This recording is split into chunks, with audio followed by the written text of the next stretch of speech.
finest. So be sure to log on each week on Wednesday at 7 p.m. to catch Speaking the Facts with Charlie and JR. Tune in. What's up, family? We are back. This is Speaking the Facts with Charlie and JR, and of course, I am JR. My lovely daughter and co-host Charlie, she's stuck doing a real estate deal, so I'm going to be holding it down for both of us tonight. But we're going to keep it moving, and we're going to make it do what it do. It is another Wednesday evening, and we are glad to be a part of it. I'm going to go ahead and get a little bit of the housekeeping out of the way. Speaking the Facts with Charlie and JR is brought to you by Kiss Wealth Now, taking care of not some, not half, but all of your commercial and residential real estate needs. You can get Kiss Wealth Now at 214. What is it? Let's see, 738-4913. No, that's not good. Let me do that again. 214-738-4913. 214-738-4913. You can also get Kiss Wealth Now by at the website kisswealthnow.com. Charlie, my daughter, is the head of Kiss Wealth Now, and I'd like to mention it a lot because it is an accomplishment. Last year, she was number 6 in the whole state of Texas. Selling, doing refis and new homes. And so far this year she's number 12. So that's still quite an accomplishment for the whole state of Texas. So she will definitely take care of you. She knows what to do and how to do it. So get in touch with her again. 214-738-4913. That is kisswealthnow.com. We also are brought to you by Kiss Health Now. I'm going to be getting that site up here pretty soon because your health is your wealth, really. You can have all the money in the world, but as I always say, if you don't take care of yourself and you have some money and you go down, there will be somebody standing in line to spend it for you. Yes, it will. That's pretty much a guarantee, as my man says. So really love yourself, take care of yourself, for your loved ones. They want to see you around, and we want to see you around. So please do that. I will go ahead, and although I am here by myself because the rest of the Speaking the Facts crew has left me here. I'll go ahead and cry. So they've abandoned me today, but that's all right though. But I'm gonna go ahead and introduce the Speaking the Facts crew. I, of course, our alter egos are the fly guy and the fly girls, and I am the fly guy, aka don't call it a comeback because I've been fly. Right and Charlie, my daughter and co-host, she's Fly Money, and Kim, our producer, who is on the way but not here yet, she is aka this shit's fly. So I have given you our alter egos. Like I said, Charlie won't be here, but Kim is on the way. She's gonna pop in. We got Taylor over there on the knobs and faders. How you doing, Taylor? So as usual, she is doing good, and she's over there holding it down for us. So we're going to get it going without any further ado. I want to introduce Jelani Bracey. Yes, sir. Yeah, yes, sir.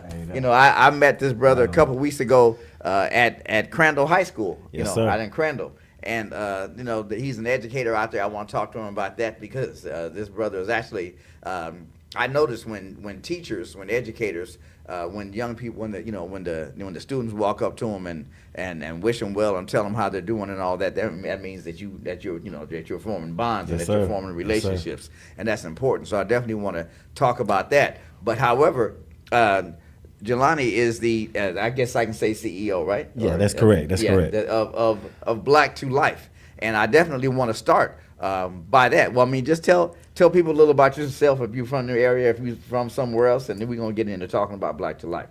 Okay, well, yes, my name is Jelani Bracey. Actually from Mississippi, Starkville, Mississippi.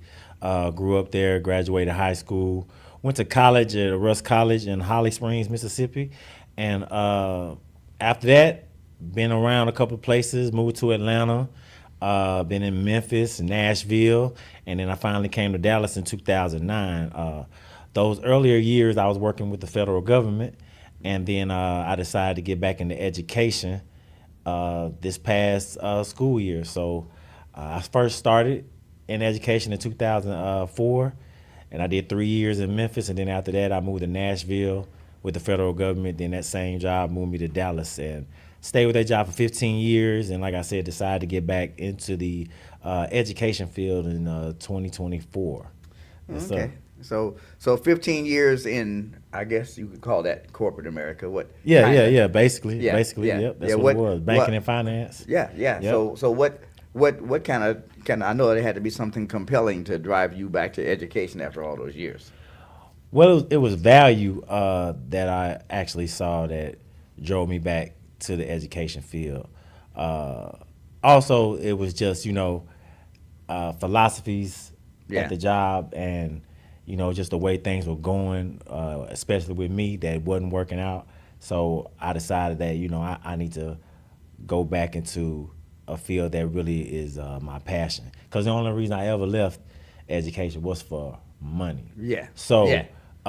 once I when I got the money, I created two businesses. One which was delivering furniture as a contractor. I had a 26-foot box truck, so I would contract with different companies delivering furniture. And then I also have a cleaning business, a franchise. So once I was able to establish those businesses, I decided it was time to go back into education. What my passion really is for children and for learning and educating.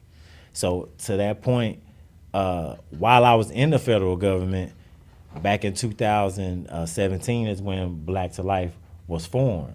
Okay. And basically, Black to Life, it's an acronym. Black is an acronym that stands for Bringing Love and Conscious Knowledge to Life. So give it the name Black to Life. I started this organization with 4 other brothers. So it was 5 of us that all started together. Okay. And it started in the spring of 2017, man. One of the brothers, which was the chairman of the board, his name was Michael Merriweather. He came to me and just asked, "Hey, man, do you want to give out books?" It's just on a random Saturday in April. Like, you want to give out some books to the kids in North Dallas? It was off of Skillman and Adelia in a shopping center. And I was like, yeah, I'll do that. I ain't had nothing else to do. And man, we got together like 10 other brothers to do that with us. And it was just, I don't know, an experience I had never really had before, like in the community. So I came to him and was like, "Hey, man, we could do this like more than this one time." Like, when my connection with my fraternity, Omega Psi Phi Fraternity Incorporated, I felt like with his connections and other brothers that we brought on connections, like, man, we know a brother that knows a brother that knows a brother that wouldn't mind giving a Saturday or two out of their, month or year, what I'm saying, to give out books. So, like, let's reach out to these brothers and see what can happen. And, man, from that initial moment in April 2017, we started planning for the summer. By that summer, we had our first national book drive, which included 5 cities. It was Dallas, Shreveport, Louisiana, New York, Atlanta, Georgia, and Memphis, Tennessee. And like I said, we had reached out to all our different contacts, in our friend groups, individual friend groups, and we were able to recruit some brothers. And every city had 1,000 books apiece, so we were able to give out 5,000 books. Wow. In that summer, like on a couple of Saturdays during August, we was able to do that. We were able to coordinate with each other and pulled it off. And then from there on, we went, man. To date, we've given out over 150,000 books since 2017. Well, I want to just say the name, Bringing Love and Conscious Knowledge to Life, because I want to make the point that it is your education that opened up these avenues Yes, for sir. you to pursue. Yes, it did. Yeah, correct. And That's correct. and so I just want to just focus on the importance of an education, and you being a teacher, you are, you're in the battlefield, you're on the front lines. Right on. How are you? How? Because I've seen you. Like I said, I met you at the high school, and I've seen the rapport that you develop with the students. How do you? I guess, how do you do what you do, and how would you suggest that maybe other teachers learn to develop that rapport, because that's really the difference in a young person wanting to learn and them just coming there because they have to. Right. You basically just gotta, long story short, just be real. Be real with the kids. Be who you are. Be disciplined in your stance, no matter what. Like, you have to be principled and purposeful, and not just always trying to be corrective or fake and fickle. Like, kids can pick up on that, man. So if you really show a genuine interest in kids and like let them know, like, you're not just there for the job, because I mean, it's a job, but the benefit is to see that kid succeed. If you really are about that, they can see that. Like, it'll come through, like with no flaws. So they'll see that, and basically, I ain't saying that it's from day one. You got to earn that, just like anybody got to earn anything. Like, you got to be who you are, no matter how that person is. Cause kids come in, man. They up one day, they down the other day, they mellow. So you got to be who you are regardless. And I think me being who I was to them, regardless of how they felt, that was allowed me to build that connection. And so it's easy for me to have those conversations, that rapport with those kids, because they know Mr. Bracy is Mr. Bracy no matter what. You know what I'm saying? And you said no matter how they felt. And I also want to make the equal point that it's no matter how you felt. That's true. You know what I'm saying? That's true, because every day ain't sunshine for me either. But I have to put that aside because I have a job to do. And when your job is people, like dealing with people to help them get to a place they need to get, you got to put that aside, like how you personally feel. So, and to me, that's easy to do, because to me, the goal is the success of the child. Right. Like, thus, that's what I'm saying.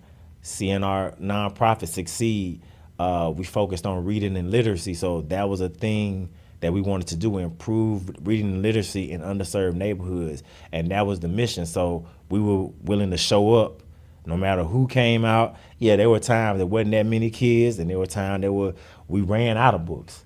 Yeah. People took everything we had. So you have to be consistent, knowing that, hey, that's going to happen.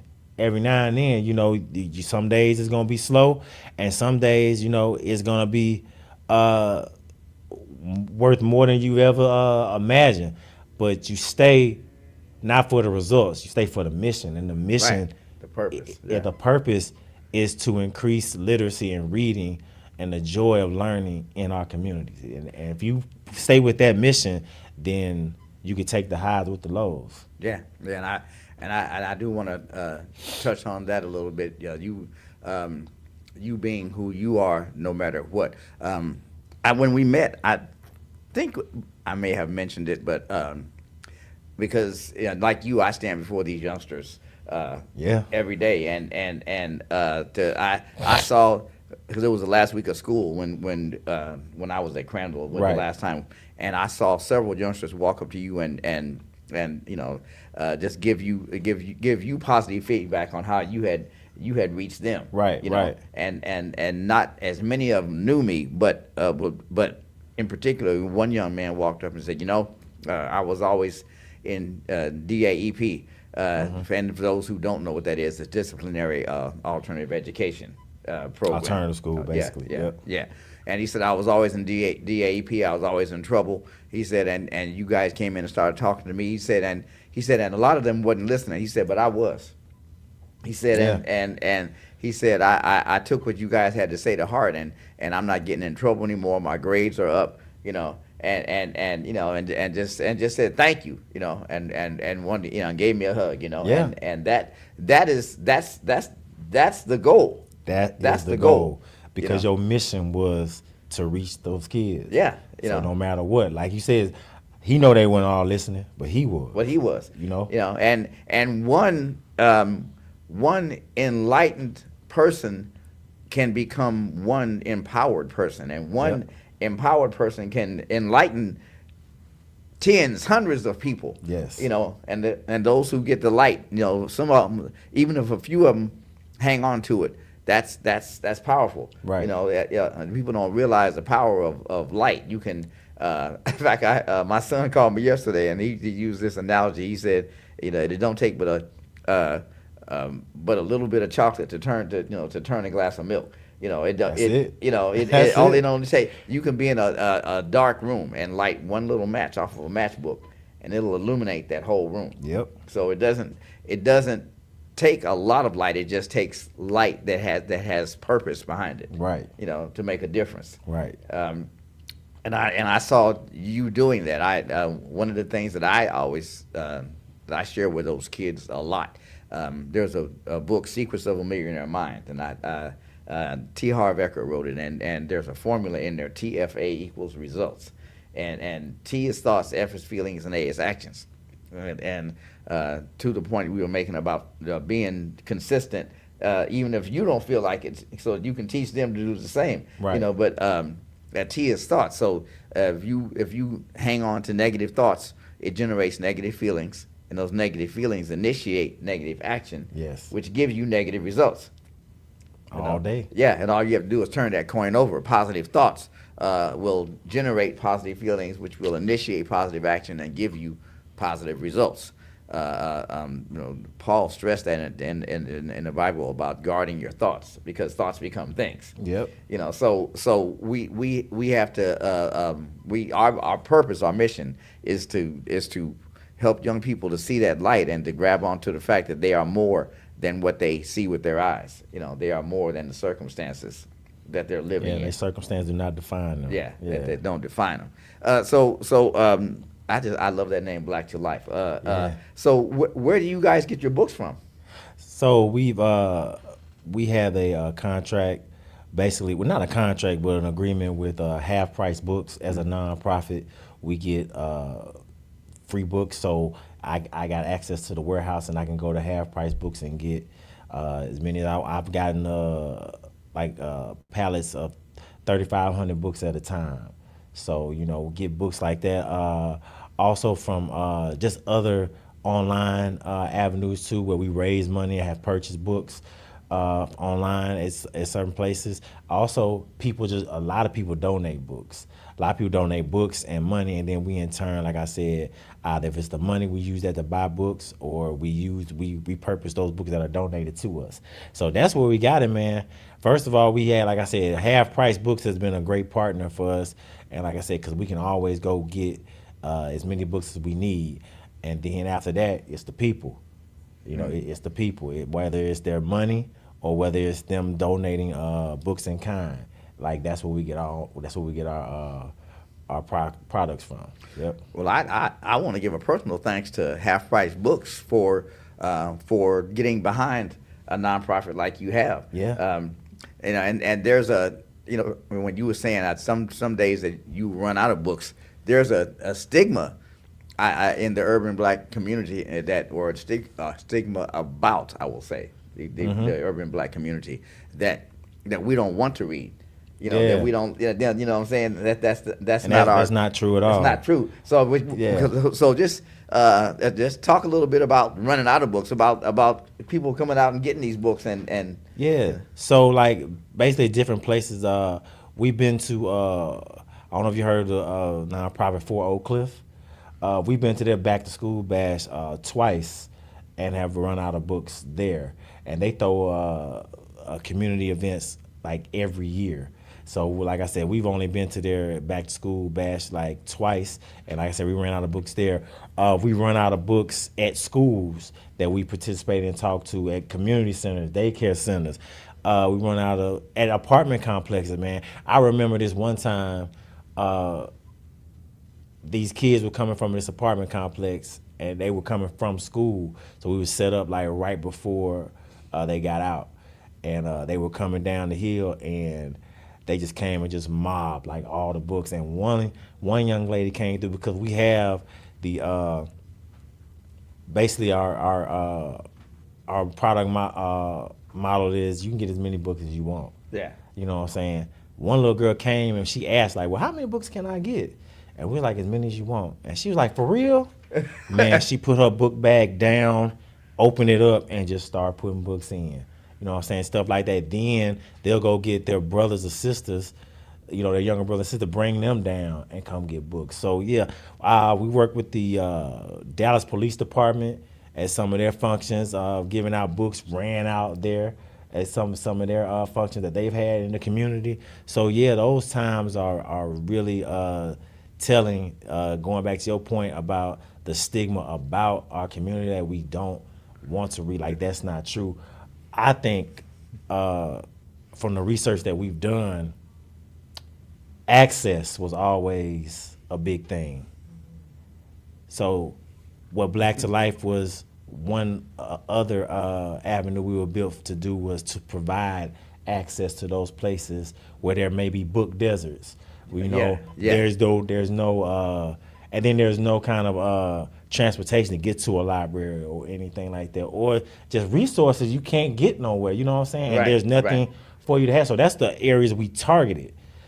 And we found in those underserved areas, it was just no access. Yeah, it wasn't. They didn't want to read. There's no access. We've set up books outside of. You ever saw those little libraries? Yeah. We set up little libraries outside of community centers and neighborhoods. Books gone. Got to keep going to refill them. You know what I'm saying? So they going somewhere. Yeah. And my thing is, you may say, oh, they not gonna read all them books. Somebody gonna read something. Somebody gonna read something. You know what I'm saying? Like you taking all, like somebody gonna read something. So that's our whole mentality about that, and it's working out pretty fine for us. If I say so myself. So yeah, like I said, to your stigma that you said about, I think that's just it's conflated with the access. The lack of access. Lack of access, and how we are portrayed in the media as well. I was thinking on the way over here, for some reason, that there's very little positive press about the Black community in the media, even today. Yes. But you can find negative press just by flipping a channel or even just turning something on and sitting there, especially if it's I forgot what you call it, the major media networks. Mainstream. Yeah. That's like easier to, it's basically easier to sell that, because of the stigma that has been attributed to our culture since the beginning of this country. It's easy to target us and to portray us as that, when that's what we've always been thought of by the mainstream. You know? We've never been, if you want to tell the truth, we've never been, our values never been taken into account fully. We've been workers, consumers, but for the most part, even when you tell the story of America, our stories of being builders and producers is very lacking. Those aren't the ones that are portrayed mostly. Yeah. So that's why our kids don't know. So Kim got here, and so who's the little guest with you? Where'd she go? I was gonna have her come over here and say hi to everybody. What's her name? Tegan. Okay. Hi, Tegan. You want to come over here and say hi to everybody? she doesn't know. Nah. But do you like to read, Tegan? Say she said yeah. Yeah. And how old is she? 3? 3. And she said she liked to read. And she said that quick. Yeah. That's right. So and that, but that's an example. That's where it starts. That's where it starts. We and not to cut you off, but to piggyback on that point,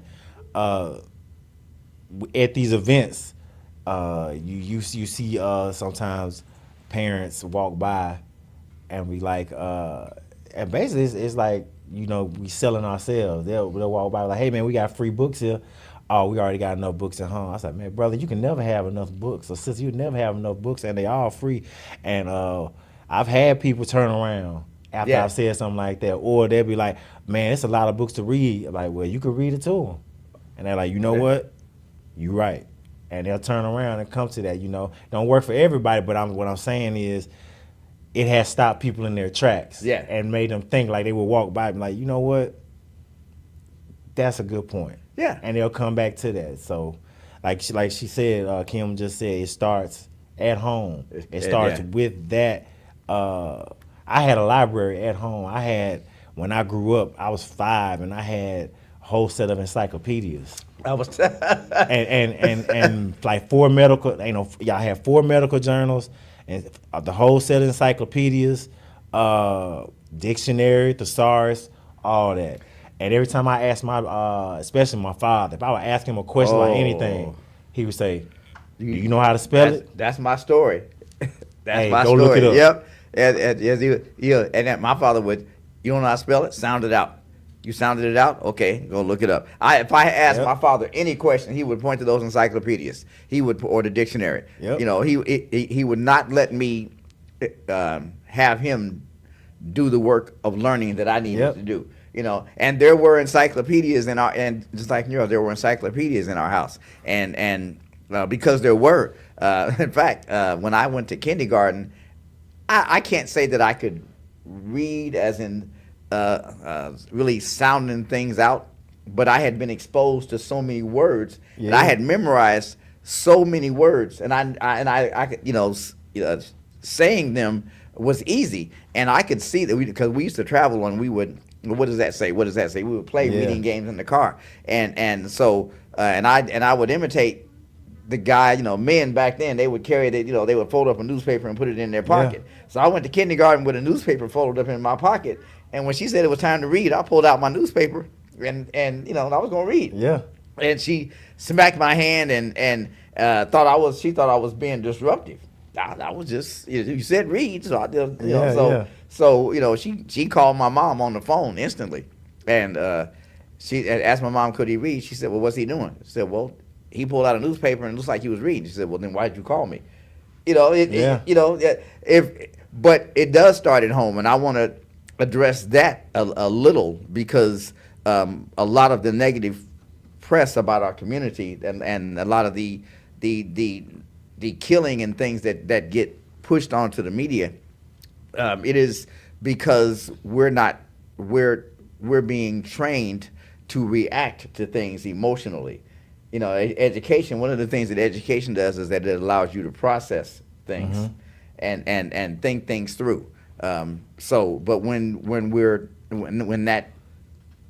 when that desire is put out, then we respond to things emotionally, and we're taught to play the victim. I'll ask.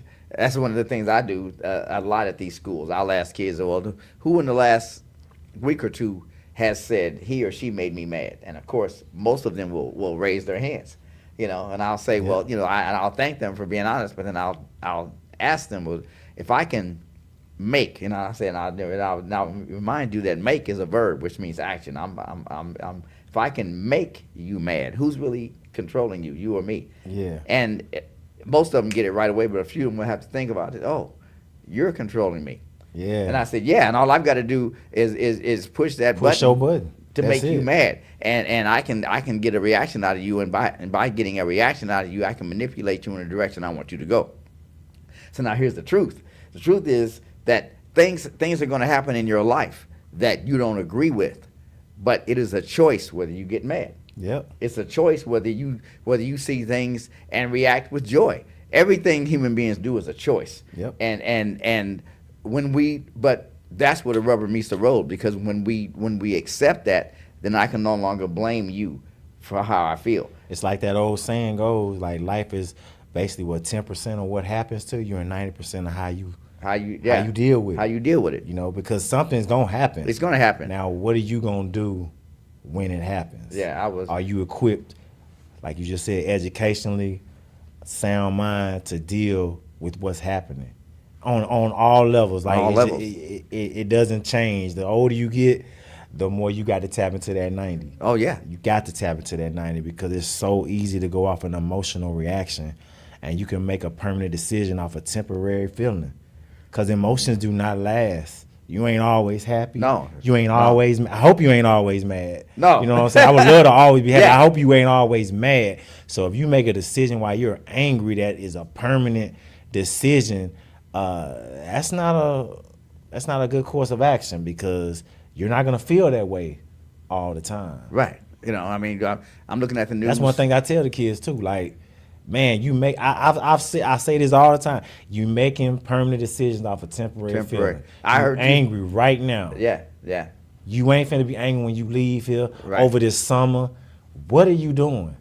Making Right. a very permanent decision decision over something off you're of not it. gonna feel probably in a couple hours. Yeah, yeah. You know, and when you look at things like this young man in the news, Carmelo Anthony, who Yeah. who stabbed this other young man at a game At the track. You know, yeah. Yeah. Now, he may have been bullied or whatever. And I'm not going to discount that, but emotionally, was that the way to deal with being bullied? Yeah. You know what I'm saying? Is saying something and getting because that's nothing I tell kids and when you say something, the clock starts. You know, when you Yeah. report a bully, the clock starts. They either got to stop bullying you, they got to move around, they got to do something else. Yeah. Because especially when in a school environment and things, because it's, schools by state charter there's things that they have to do if you're not safe. There's things that the school has to do. Right. So, but yeah, just learning to not let people, like you said, not to make a permanent decision off of a temporary feeling. This young man young man 19 that shot this 18-year-old in the head in Fort Worth. Yeah, yeah. Because he wouldn't share his French fries. Yeah, man. And it's like that's a classic "you made me mad" case. You know what I'm Yeah. saying? Of course, if you expect someone to share with you, then you might be a little annoyed if they don't. Okay. Yeah. But "you make me mad" allows you to justify the actions you take because you're choosing to feel the way that you're choosing to feel. Yes. See, if you make me mad, it's your fault. And then because it's your fault, I'm justified in doing what I want to do because it's your fault. Right. Like, it allows me to play the victim and blame you. Man, that ain't how life works. No, and it's At not. all. At all. So people that are in the trenches like you, who are reaching these young people and showing them that there is consequence to choice. That's the other thing, is that every choice has a consequence. And are there, how do you get that life lesson across to them? Because every choice does have consequence. Oh, well, basically just I model it for him too. While I'm talking to him, like I'm just real with them. I tell them like, hey, I haven't always made the best choices, and that's why I'm knowing what to tell you. And I run it down for them like, look, this is what's gonna happen if you start doing this. Especially like some of our kids, big black sons Yeah. and brothers. Yeah. Like, you need to understand there's only certain places people finna go with you. Like, nobody's finna be wrestling you down or trying to calm you. Like, you need to understand, especially in this world, you are viewed as not as a child a lot of times, which is Yes. unfortunate. And your actions are gonna be viewed as adults because of the expectations of Yes. you. Maybe it's your size, your demeanor, your Yeah. age, but you need to realize whatever you feeling right now, man, is it really worth this consequence that you may take on? Right. And for something that you ain't gonna even feel later? Like, is that something that you really want to do? So I've been able to talk down kids from those proverbial ledges, so to speak. And just by letting them know, man, look, this is how this going to end. Yeah. Ain't nobody else finna talk to you like this. I'm telling you, this is how this finna go. Yeah. Yeah. And ain't nobody going to be here to do nothing about it. Because when the police get called, it's out of everybody's hands. Yeah. And you need to realize that, you know what I'm saying? Or if any kind of authority get called, if you get suspended, if you get sent to DAP, like, once you step to a certain level, there are going to be consequences that are going to be set in place because of your action. And you probably have a record that they can look to, just like you said, just like if the kid reports the bully is starting the clock. Yeah.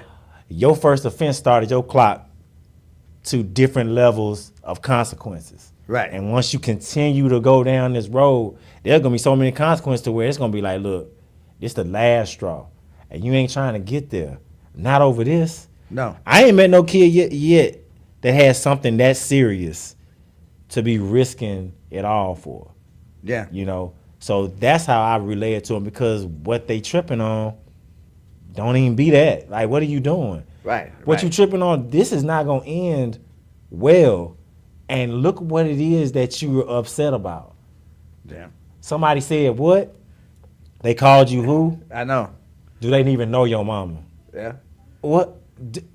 How many people sit at your dinner table that talk about you, put food on your table, put clothes on your back, bring you to school? Like, you worried about these people? Yeah. What? Yeah. And then, you know, I think a lot of it is social media, because, you know, a lot of stuff gets around with text messages and DMs and all this and all that. And I'm still like, turn your phone off. You ain't got to look at it. I know several rappers that are dead because of social media, because they said something and somebody else didn't like, and social media just carried it, you know, and then carried it to the person, and then, oh, well, he said that, well, you know, and then they carry it back, you know. 'Cause people like to run between adversaries and carry the bone, you know. Yeah, man. It's you know, there used to be a time where you had to have a before you got a phone, you had to have a credit check, and a security deposit. And ever since they did away with that, now everybody can get a phone. Yeah. Everybody don't need a phone. I know this is you know, America, land of the free or whatever like that, but man, everybody, those phones are a responsibility, and I just don't think everybody needs one, because they don't. Not everybody needs to drive. Not everybody needs a phone. And I ain't even saying the people that like goes back and forth. So I'm talking about the people that they can't take something being said about them. Right. Like, you don't need a phone, because a lot of times people that get stuff said about them, they put something out in the universe for people to even comment on. Right. You put up a picture, you put up a saying, now people comment on what you said and you can't take it. Well, why did you even say it? Or why did you even put it out? Exactly. Why do you even have an account? If you don't want people to, this is called social media. Social media. So if you put something out there, you have to expect someone to comment. Yeah, you put it out there for consumption. Yeah. What did you want? Everything ain't finna be butterflies and rainbows. Right, and not everybody don't like you. And exactly. Not everybody's gonna like you. Not everybody's gonna agree with you. You have to be okay with that. You have to be okay with being who you are, and knowing that you have a purpose, and not letting people deter you from your purpose, from your goals, and from your purpose. We give out books to kids in underserved neighborhoods. We've given out over 150,000 books in almost 10 years. Do you know somebody commented on one of our posts and was like, why do you call yourself Black to Life? If it was an organization called White to Life, you would call it racist. That's what they had to focus on. But in my humble opinion, you think Black to Life is racist because you know something called White to Life will be racist. Right. And why do you think White to Life would be racist? Because I never thought you can't come up with something. Right.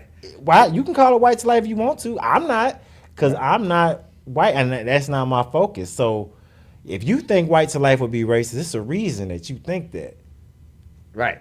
Well, yeah, exactly. Yeah. You're seeing the result of your own thoughts. Right. So to your point about once you put stuff out, like, I can't get mad, somebody would say that. No. But I am gonna put it on your head. Why do you think White to Life is racist? Right. Cause we ain't said that. No. We said we use a black men, positive imagery, giving out kids books to kids in underserved neighborhoods, and you said that is racist. Right. And Wow. and knowing that, and tell them again what the acronym Oh, for Black. The acronym is bringing love and conscious knowledge to life. Yeah.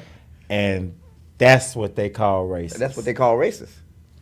And yeah. I asked him why. Yeah. He could not come up with an answer. He just kept on saying, if it was a group called White to Life, you would have a problem with it. I was like, all right. Well, I mean, That's what you I you got a problem with a group called White to Life, right, not me. Right.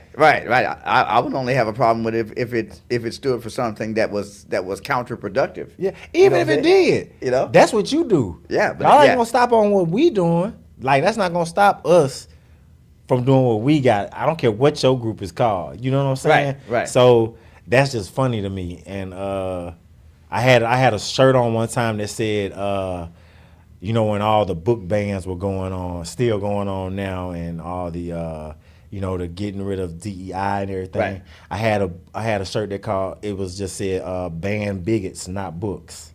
Yeah. And you know, somebody commented on there and was like, just because you have a difference of opinion doesn't make you a bigot. I didn't say it did. I said ban bigots, not books. Yeah. So You're obviously making an assumption you're of what a identifying with either. Yeah. Yeah. Yeah, that sounds like a hit dog. Yeah. Will holler. Loud sometimes. Man, loud. So to that point about the social media, I mean, you could be doing the best. That's why I be telling kids, you could be doing the best of whatever you think it is. Man, somebody gonna find something to say. Wrong with it. Something to say about it. And it's up to you how you deal with that. Yeah. So me, like I said, I'd rather come at the other angle and be like, well, why do you think that? I want you to tell me, like, why do you think what you just said is true? It's true. Yeah. Because we've never said nothing that you said at all. So just tell me why you think that. And usually they cannot do it. It'll be a pivot to something else. Because they're coming from a place of lack of knowledge or lack of wanting to know one or the other. And bringing love and conscious knowledge is about just the opposite. So yeah, so they're coming from a place where they don't know, and they're mad because it seems like you do. Or to your point, like we just said, they don't want to see black men do well or black community do anything positive. They want to see the violence. They want to see the degradation. They want to see all that. So once they see something else, they got to question that. Well, why is it called? And we used black on purpose because of the negative connotation that has become in this society of black men, black women, black community. We used that on purpose and did that acronym on purpose for that. Like, we were very purposeful in that. Yeah. To stand for that. And as you can see, everybody ain't gonna like that. No. But you know, we weren't here for everybody. No, you're not. Not. You're not. So if someone wanted to help, wanted to donate time, wanted to donate money, wanted to give you books, how can they reach you and Black to Life? So right now we have our Facebook, which is Black to Life, and our IG, Instagram is Black to Life, which is BLACK. Then it's _ the number 2 _ LIFE.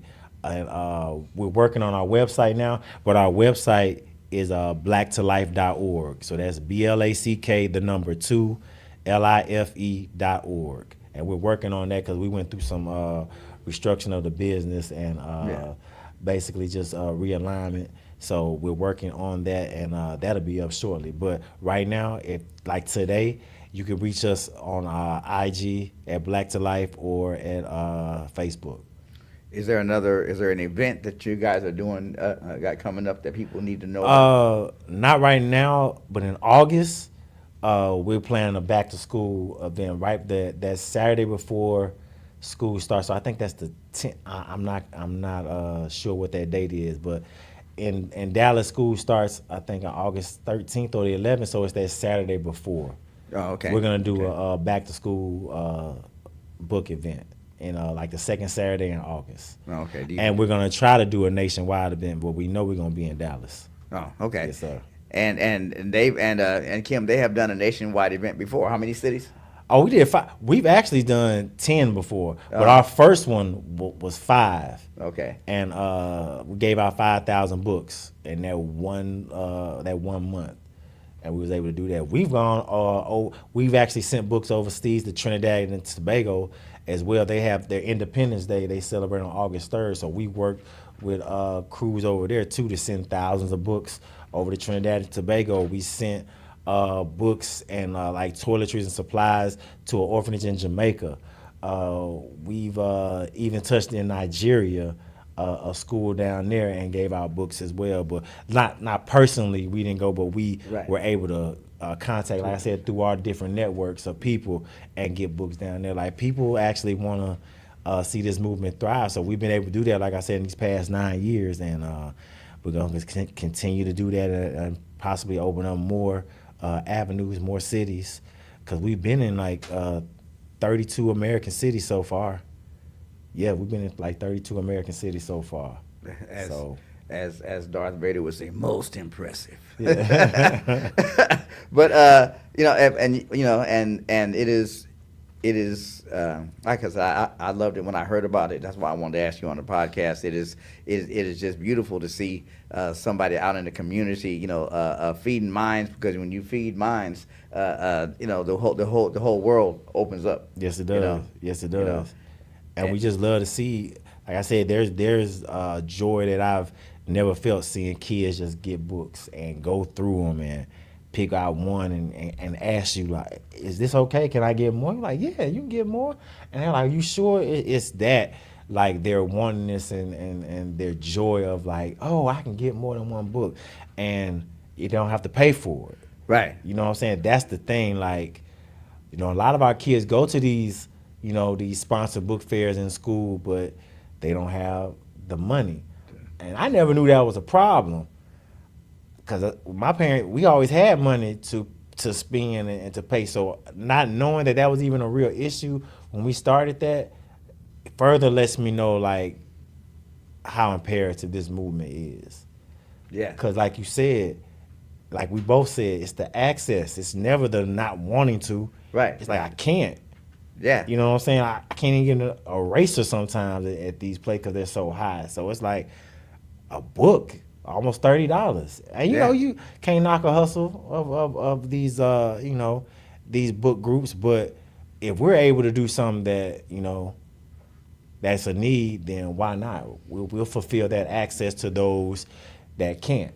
Yeah, yeah. And we'll do that. And it's when you introduced knowledge through books into an area, it's going to make a difference. Yep. I mean, when you look back at I mean, one of the most influential men in my lifetime that I've seen, well, two, both educated themselves in prison. Don King and Malcolm X.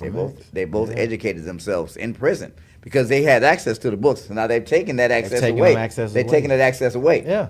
Because they don't. That's not their prison goal. is not for rehabilitation. No, it's not. It's for farming. Yeah. It's for housing. Right. It's making license plates. That's what it's for. It's a new farming system, man. It's the new slavery. Like, it never got ended. It just went institutionalized on a federal level. Well, basically, it was already federalized, so they just continued it to in-house it, and now they put it as a if you break the law. So, you know, and it used to be, a law used to be vagrancy with black people, like just walking around. Yeah. And they'll throw you in prison. Yeah. You know, so laws change, legalities change, but you know, that system, that institutionalized system is still there. And I think us giving out books and creating that knowledge and creating that access is one way around it. Most people that go to prison, as we were doing our studies, are illiterate. Like 85% of the prison population was illiterate. And when you don't and have that includes knowledge, juveniles. Yeah, and when you don't have knowledge, you act out emotionally because you don't have the processing skills. We were talking about that earlier in the podcast. You don't have the processing skill. You don't have the problem solving skill. So the frustration of not being able to of not having problem solving skills, of not being able to look things to see the big picture, right. And it also, causes frustration. Yeah, and also on a basic level, if you can't read enough to even fill out a job application, so now you can't even get a job. Right. So, you know, a lot of people ain't just gonna go hungry.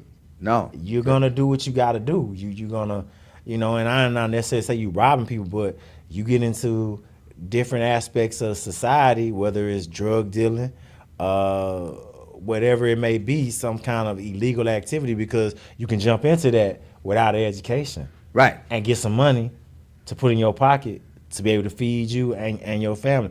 I remember going to high school with this guy, man. He dropped out in 10th grade. And he started hustling. This was years back, before I had kids. I was living in Memphis, and I saw him working at Walmart. And I asked him about that, like, man, I remember you, man, and you was just like gone. And in 10th grade, and he was like, man, came home to the crib and lights was off, no food, like no way of getting it, and it was more beneficial for him to hit the streets because he had a mama and 4 sisters in the house. So it's like somebody got to do something. And he was lucky enough to make it out. He did his thing and went legit, but that ain't the story for everybody. No. That's the exception. It's not the rule. Yeah. So he delved into that life because he didn't want to be out here hustling. He had to eat. He had to cut them lights on. Yeah. You know what I'm saying? Like, he had sisters and his mom. Like, it was him. Yeah. And that's it. Yeah. He was the oldest. So, okay, I'm looking towards the producer boss back there. She's Right on. She's telling me She got us on. She That's got right. us on it. But yeah, and so that again, that's why what you're doing is just so critical, because again, just knowledge it opens up imagination, and imagination opens up a window to a whole nother world. To a world that you never knew existed. Yeah. Because it's in your imagination. So it is just, again, I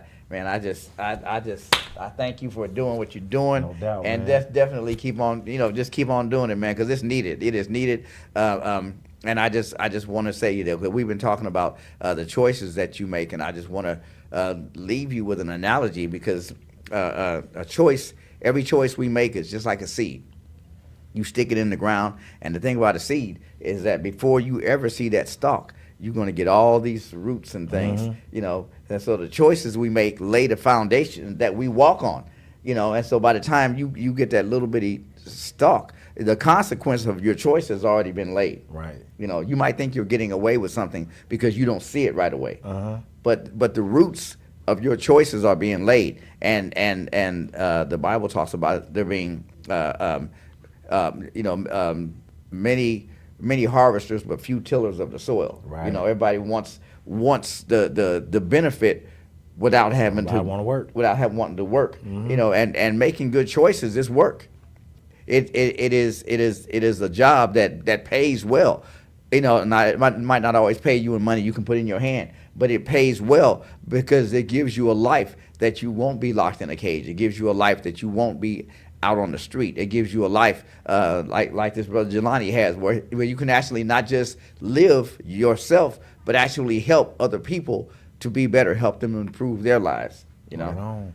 That's what it's all about for me. So I appreciate the time, man. Yeah, I appreciate you coming, man, because people just need to know that there are people out there like you that are out there making a difference, and just not be stuck in how the media portrays black people and black men in particular. Right.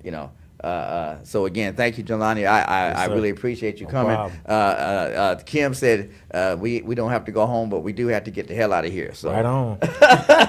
So again, thank you, Facebook family. Thank you everybody for hanging with us like you've been doing. We appreciate you. We love you. We'll be back next week, same facts time, same facts channel. And until then, as we always say, just learn to love yourself, because if you do, it's going to be a lot easier to love somebody else. You got anything for them? Oh no, that's it, man. Okay. That was good. I'm gonna sign on to that. Oh, right on, right on. Y'all take care. We'll see you next week. All right, peace. Hey, this is Charlie. This is JR. Host of Speaking the Facts with Charlie and JR. Broadcasting live each week on Wednesday at 7 p.m. from Fishbowl Studios. Log on to hear us speaking the facts on current events, family, and finances. So be sure to log on each week on Wednesday at 7 p.m. to catch Speaking the Facts with Charlie and JR. Tune in.